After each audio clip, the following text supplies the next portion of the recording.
You don't need to study pathology 5 times, you just need to read it once the right way.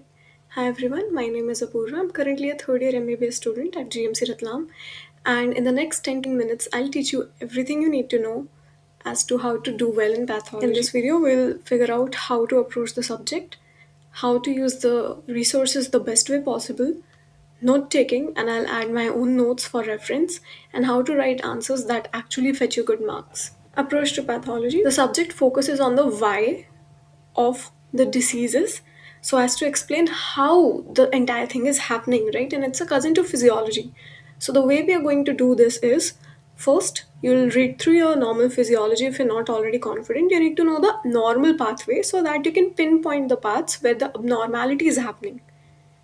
Then, when you find the abnormality, you try to explain how that abnormality is leading to the clinical presentation shown in it.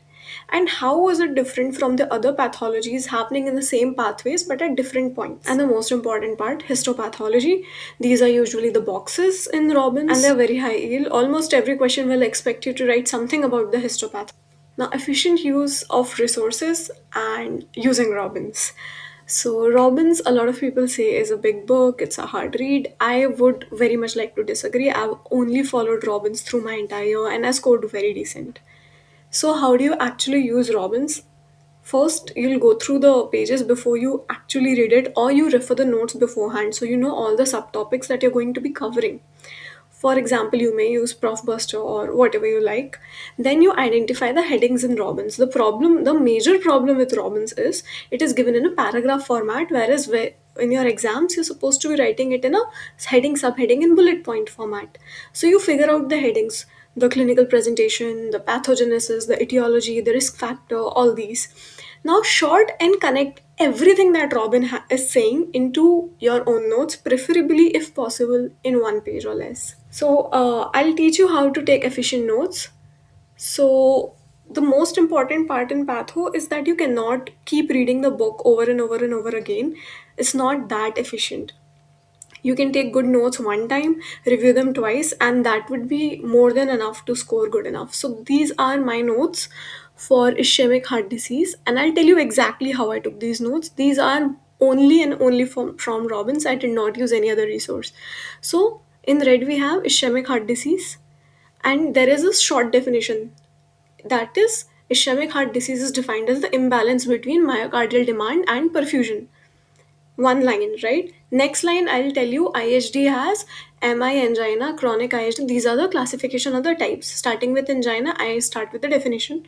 Then I go on to types. And in types, I write clinical feature, treatment, and investigation. Like what makes them so different from each other, right?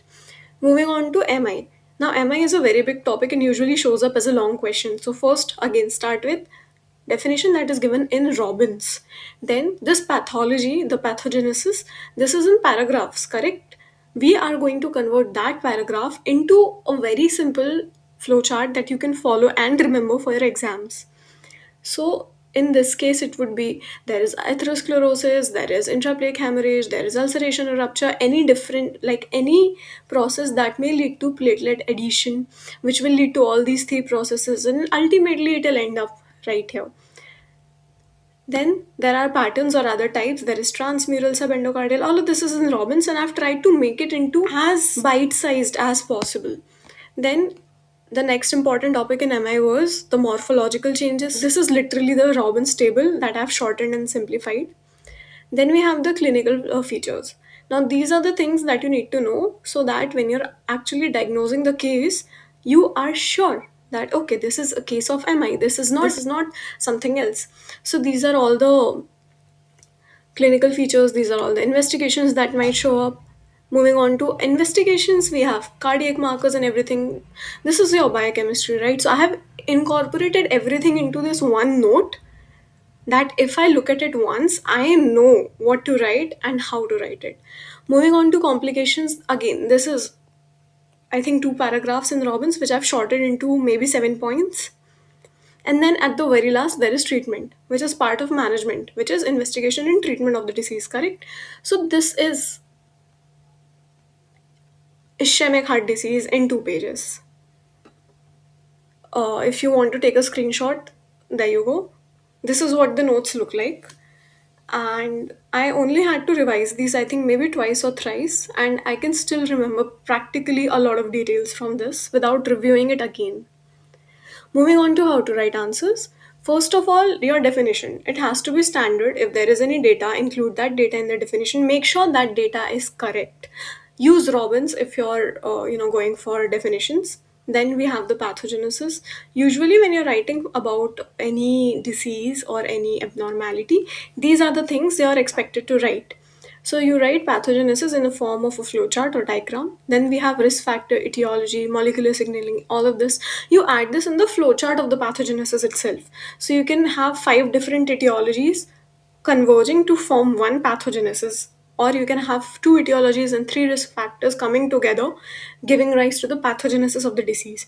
And at the end of this pathogenesis flowchart, you should be able to explain the clinical features, the clinical presentation because of an abnormality. So, for example, if there is maybe increased hydrostatic pressure in whatever disease there is, it leads to formation of edema. So edema is what? Edema is your clinical presentation, and increased hydrostatic pressure is the part of the pathogenesis. So you should be able to explain your clinical feature which correlates with your pathogenesis. If you can do this, you are way ahead of your peers. Then we have gross and histopatho. This is the most important part when it comes to especially practical pathology. You need to be able to describe the gross specimen. How does it look? Is it nodular? Is it sclerotic? What does it look like? So you describe the lesion. And then for histopatho, the diagram has to be there.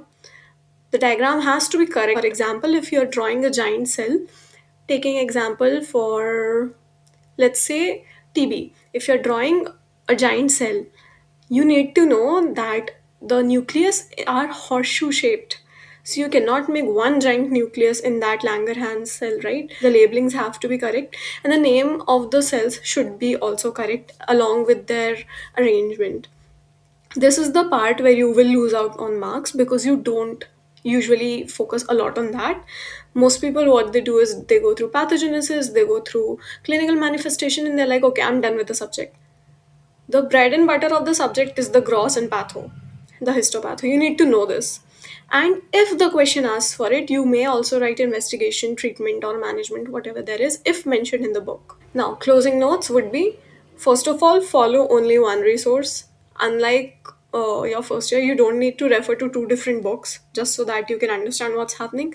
Personally speaking, I'm very biased towards Robbins. It is a beautiful book, and preferably that's the only book you're going to need if you read it the right way. Make flowcharts for everything if possible. You cannot expect yourself to read the same paragraph 5 times and then still be able to recall. Instead, make one good flowchart, revise that flowchart twice, and that's it. You're done. So that you're decreasing your study time and increasing your efficiency of recall. Also, try to make classifications as logical as possible. For example, if you're trying to read anemia, what all could be wrong in anemia? First of all, your RBCs could be less in number or size. Your hematocrit could be more or less. Your hemoglobin, your MCH, and all that criteria, right? So, accordingly, you can resort it.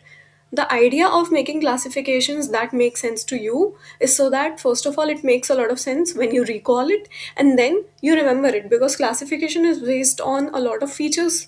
So if you remember the classification, you already memorized the features. And how do you read Robin so that it actually makes sense? I will possibly cover that base on a separate video in itself. But yeah, I wish you the best. I hope this helped.